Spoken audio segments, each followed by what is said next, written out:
Dios le bendiga, hermanos. Le damos la bienvenida a una nueva lección del libro Fundamento de la Fe Cristiana, tomo 3, de la editora Árbol de la Vida.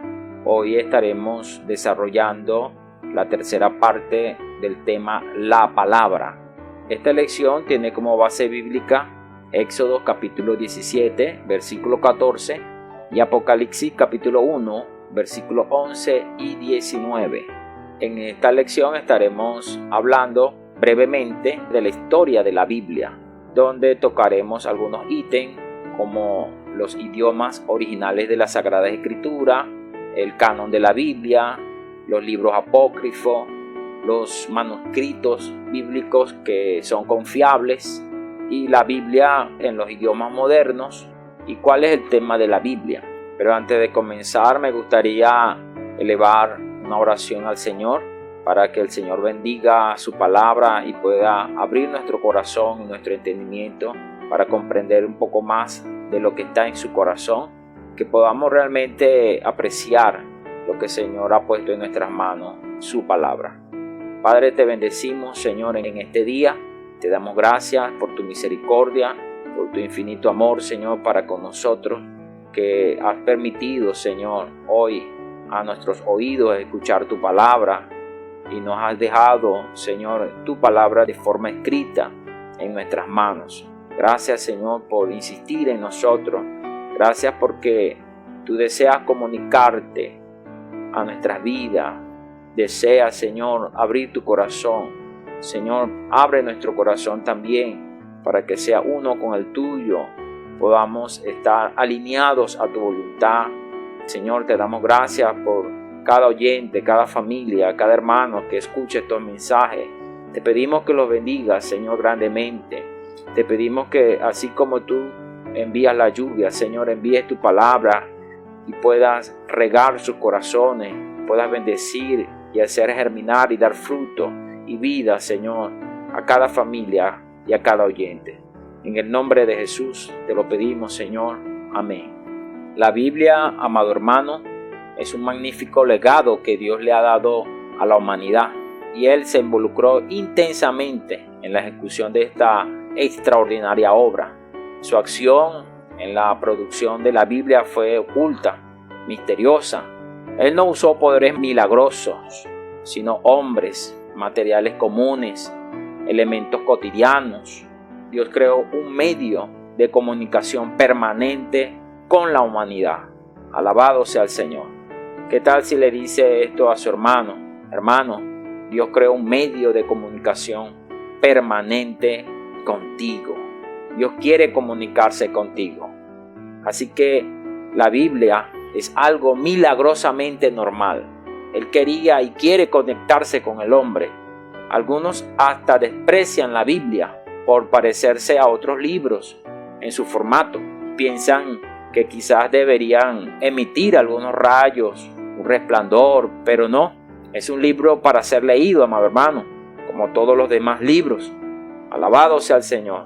En esta lección, amados, veremos cómo se produjeron las Sagradas Escrituras, cómo llegó la Biblia a lo que es hoy, cómo se formó el canon bíblico y veremos un poco sobre la historia de la Santa Biblia. Ahora bien, ¿cuáles fueron los idiomas originales en los cuales se escribieron las Sagradas Escrituras? El idioma principal del Antiguo Testamento es el hebreo clásico. Casi en su totalidad fue escrito en la lengua de los hebreos. La forma de hebreo utilizada en las Escrituras muy probablemente fue hablada entre los años 1500 a.C. y 400 a.C. aproximadamente. Algunas secciones pequeñas están en arameo. Estas son las que se encuentran en el libro de Esdras, capítulo 4, versículo 7, hasta el capítulo 6, versículo 18. Y otra porción en el libro de Esdras, en el capítulo 7, versículos 12 al 26. También se puede encontrar otras porciones en arameo, como en el libro de Jeremías, capítulo 10, versículo 11, en el libro de Daniel, capítulo 2, versículo 4, hasta el capítulo 7, versículo 28. El arameo, hermano, es una lengua semítica originaria de la antigua región de Aram, en el centro de Siria. fue el idioma utilizado en varios imperios de la antigüedad. El Nuevo Testamento tiene el griego como idioma original, debido a las conquistas territoriales de Alejandro Magno entre los años 334 a.C. y el 323 a.C. Hubo una gran difusión en ese tiempo de la cultura griega. El idioma griego se convirtió en el idioma común del mundo mediterráneo, y el griego del Nuevo Testamento se conoce como koiné, que significa común. Este es el idioma común hablado y escrito por los griegos en los países del Mediterráneo oriental, como resultado de la fusión de varios tipos de habla griego durante el siglo IV a.C.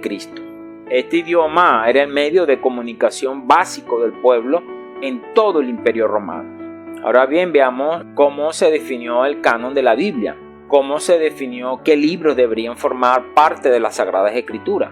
Uno de los ítems que se consideró fue que los libros que deberían formar parte de este canon eran los libros inspirados por Dios, escritos por hombres usados por el Señor, como lo dice Pedro en su segunda carta, en 2 de Pedro capítulo 1 versículos 20 al 21, que dice que ninguna profecía de la Escritura es de interpretación privada, porque nunca la profecía fue traída por voluntad humana, sino que los santos hombres de Dios hablaron siendo inspirados por el Espíritu Santo. Muchos escritos fueron producidos en los tiempos bíblicos, amados hermanos. No obstante, para formar parte de la Biblia deben cumplir ciertos criterios. El término canon o cánone es usado para definir libros que cumplen con las reglas estipuladas. Esta palabra proviene del griego y significa vara o regla. Esto es un patrón. Es el término utilizado para definir el conjunto de libros considerados de inspiración divina. En cuanto a los escritos del Antiguo Testamento, estos fueron aprobados primeramente por los judíos religiosos. El escriba Esdras compiló todos los libros reconocidos alrededor del 457 a.C., faltando solo Nehemías y Malaquías, porque aún no se habían escrito en ese momento. Luego de ese gran trabajo se formó un grupo de escribas llamado la Gran Sinagoga, que continuó la tarea de completar la Biblia hebrea. Su definición tuvo lugar alrededor del 400 a.C. y su contenido era el mismo que el del Antiguo Testamento que tenemos hoy. En el año 277 a.C., un grupo de 72 traductores, 6 representantes de cada tribu de Israel, llamado Septuaginta, hizo la versión de la lengua griega del Antiguo Testamento. Esto confirmó los libros componentes de la Biblia hebrea que los cristianos heredaron como parte de las Sagradas Escrituras.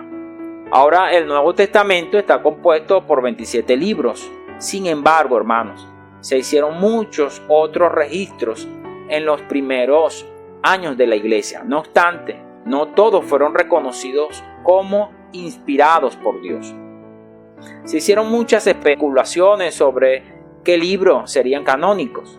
El hecho es que en el 397 después de Cristo hubo un concilio en Cartago, África, que confirmó los libros del Nuevo Testamento tal como lo tenemos en la Santa Biblia hoy.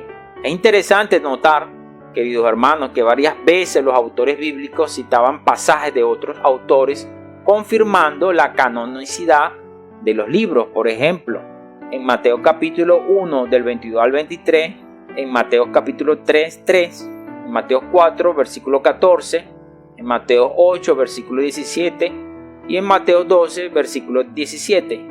Vemos cómo estas porciones de la Biblia citan al profeta Isaías del Antiguo Testamento, y en Mateo capítulo 2 versículo 5 citan a Miqueas, el profeta Miqueas, y en Mateo capítulo 2 versículo 15 citan al profeta Oseas.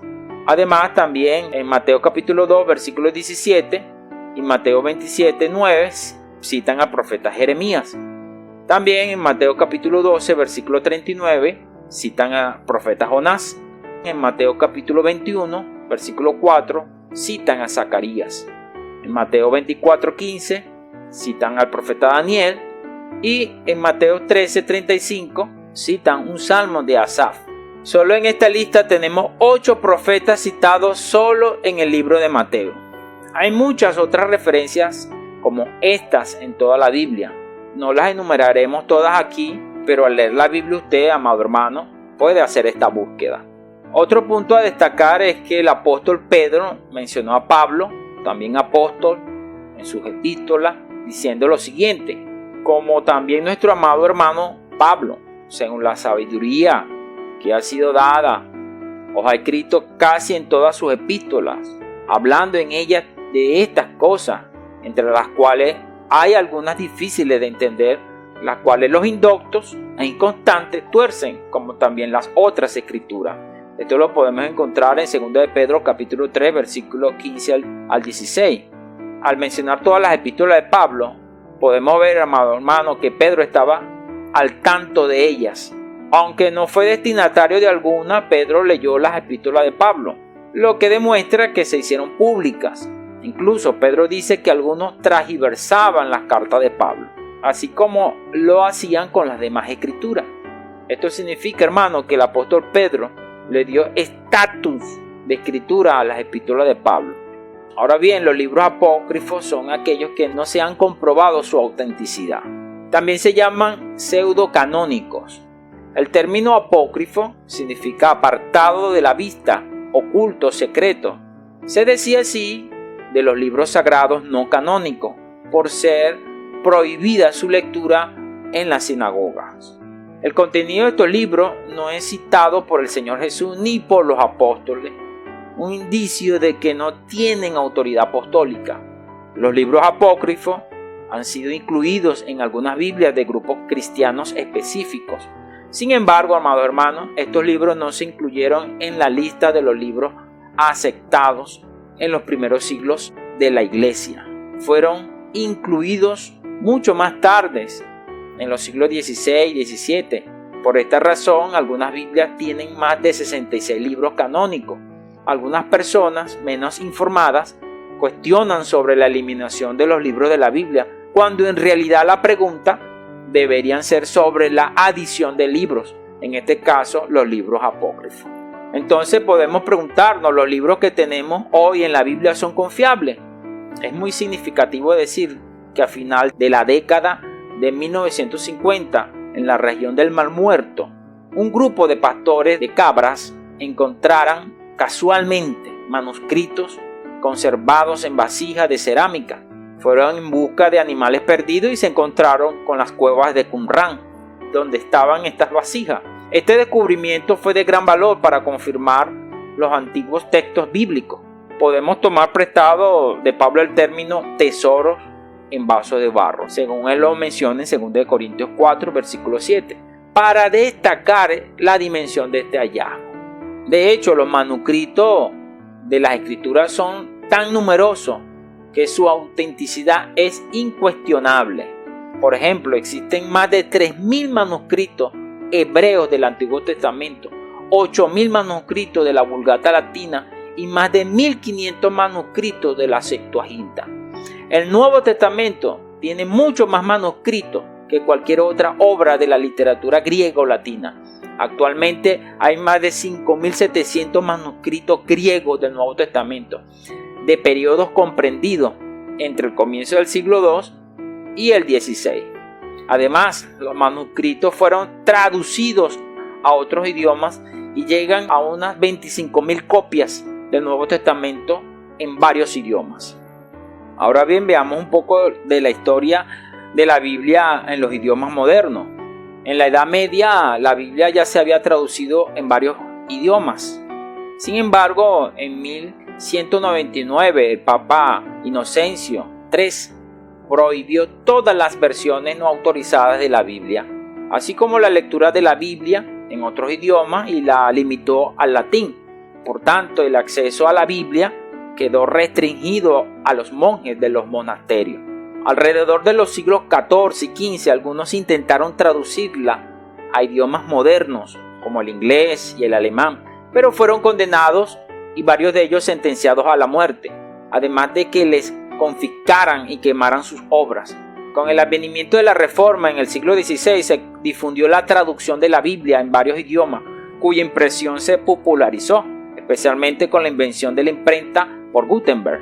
En aquella época, el texto original de la Biblia no tenía capítulos ni versículos.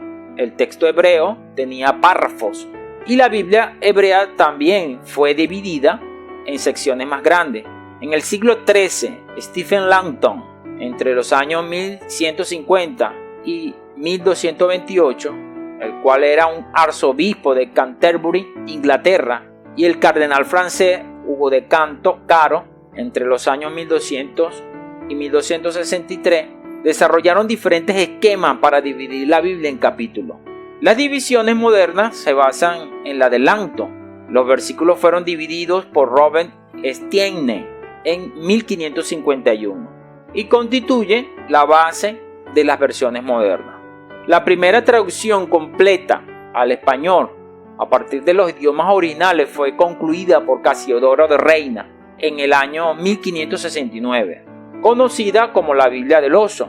Su primera tirada fue de unos 2.600 ejemplares. Muchos de estos fueron quemados por la Inquisición, 300 fueron enviados a América, pero también fueron quemados. La Biblia de Cipriano de Valera fue publicada en el año 1602 y conocida como la Biblia del Cántaro.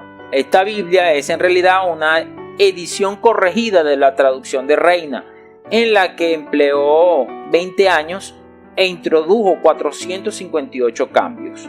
Esta es la primera de las reconocidas versiones contemporáneas Reina Valera, las cuales suprimen los libros apócrifos. Ahora podríamos preguntarnos, después de tener esta compilación de 66 libros escrita por diferentes autores en diferentes épocas, ¿cuál es el tema de la Biblia?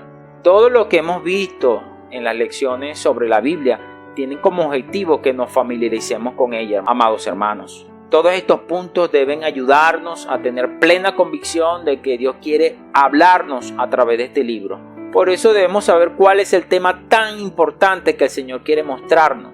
Aunque la Biblia sea una colección de libros, la Biblia es única y tiene un solo tema y una línea de pensamiento central, que es: Dios planeó y creó, Satanás se rebeló y dañó, el hombre cayó y se perdió, y Cristo redimió y edificó. Aleluya. Entonces, ¿quién constituye el centro de la Biblia? Cristo. Él es el centro de toda la Biblia. El mismo Señor afirmó que las Escrituras hablan de Él, como lo dice Lucas capítulo 24, versículo 44.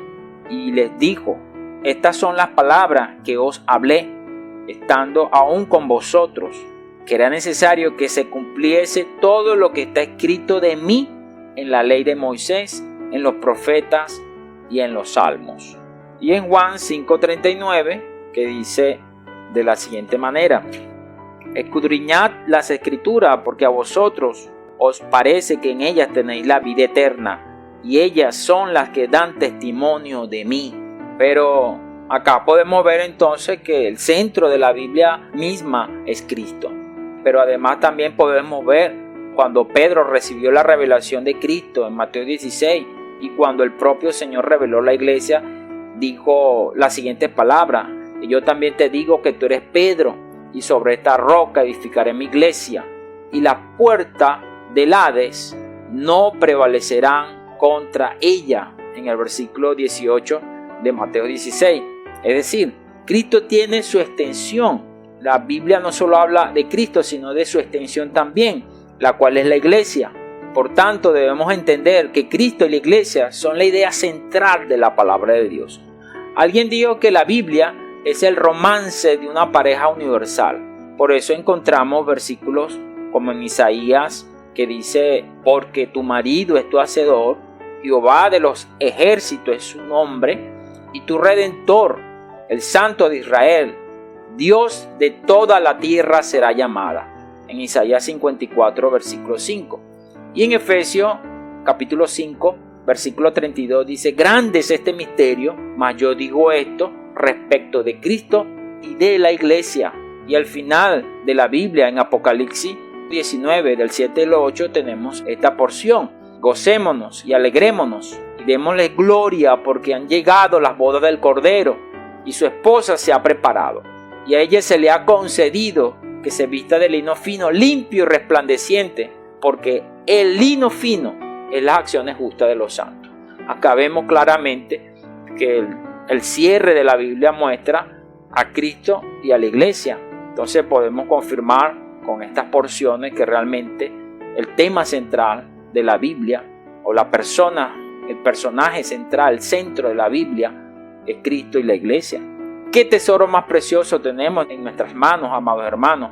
Debemos valorarlo cada vez más. Ahora bien, hermanos, al comienzo de esta lección mencionaba que la base bíblica de esta lección era Éxodo 17:14, que dice de la siguiente manera: y Jehová dijo a Moisés, escribe esto para memoria, un libro, en la parte A de este versículo. Esto nos muestra, amado hermano, que la Biblia fue escrita por hombres que bajo la dirección de Dios escribieron estas palabras. Moisés fue uno de los primeros de ellos que escribió en un libro así, bajo la orden divina, para que los hombres recordaran estas palabras. Por eso necesitamos apreciar cada una de ellas y no tomarla en poco. Lo que Dios hoy nos está hablando a través de estas lecciones, además también de la palabra que nosotros tenemos en casa, la palabra de Dios, la Biblia. Animamos a los hermanos a que puedan disfrutarla, leerla, a poder tomar un tiempo diario usando el cronograma de lectura o las porciones diarias que estamos enviando por los estados a los grupos de WhatsApp para que los hermanos puedan disfrutar esta palabra y ser enriquecidos. Ahora bien, el otro pasaje de la Biblia que tiene como base esta lección es Apocalipsis capítulo 1, versículo 11, que dice de la siguiente manera, que decía: yo soy el alfa y la omega, el primero y el último. Escribe en un libro lo que ves y envíalo a las 7 iglesias que están en Asia, a Éfeso, Esmirna, Pérgamo, Tiatira, Sardis, Filadelfia y Laodicea. El versículo 19 sigue diciendo: escribe las cosas que has visto y las que son y las que han de ser después de esta.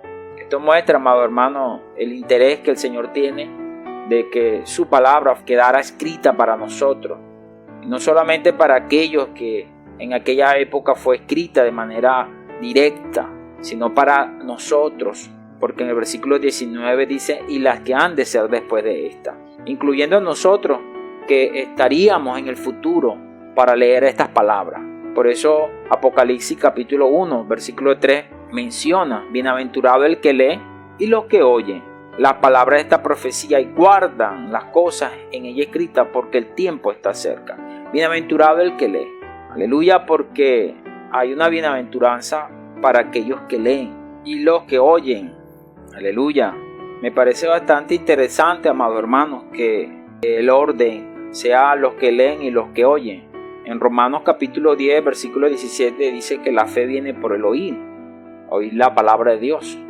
Pero acá no menciona primero el oír, sino el leer, porque el leer nos lleva a comprobar, el conocer la palabra, el leer la palabra nos lleva a comprobar las palabras que nosotros oímos, y esto confirma y nos lleva a creer, tener una fe más fuerte, más fundamentada, así como los de Berea en Hechos capítulo 17 versículo 11, y dice: y estos eran más nobles que los que estaban en Tesalónica, pues recibieron la palabra con toda solicitud, escudriñando cada día las escrituras para ver si estas cosas eran así.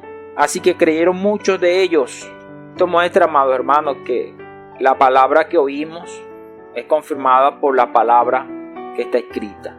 Cuando nosotros leemos, podemos realmente confirmar lo que Dios nos habla a través de sus profetas y apóstoles.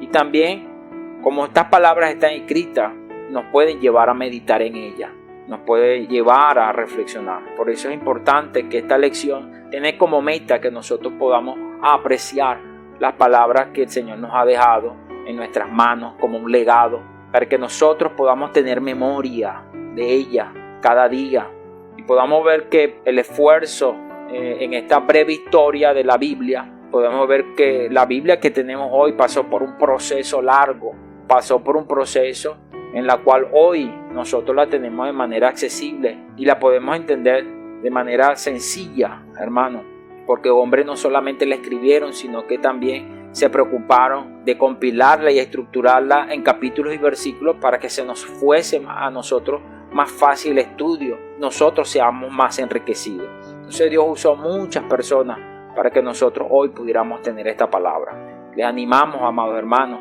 a poder tomar esta palabra de la forma como el Señor quiere que nosotros la tengamos y la disfrutemos, como dice el libro de Deuteronomio capítulo 6, versículo 6.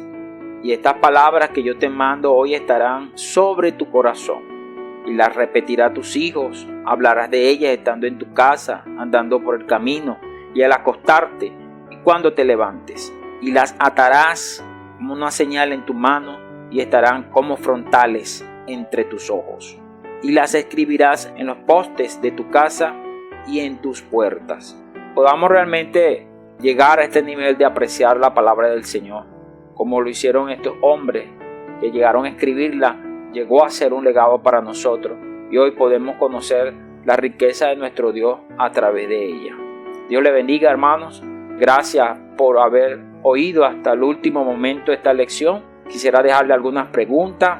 ¿Cuáles son los idiomas originales de la Biblia? ¿Qué significa canon? Nombre algunos versículos del Nuevo Testamento que son referencia a los profetas del Antiguo Testamento. ¿Qué son los libros apócrifos? Señale algunos versículos que muestran el pensamiento central de la Biblia. ¿Qué tanto usted valora la palabra, ya que muchos fueron perseguidos y sentenciados a muerte para que la Biblia llegara hoy a nuestras manos? Jesús es el Señor. Dios le bendiga.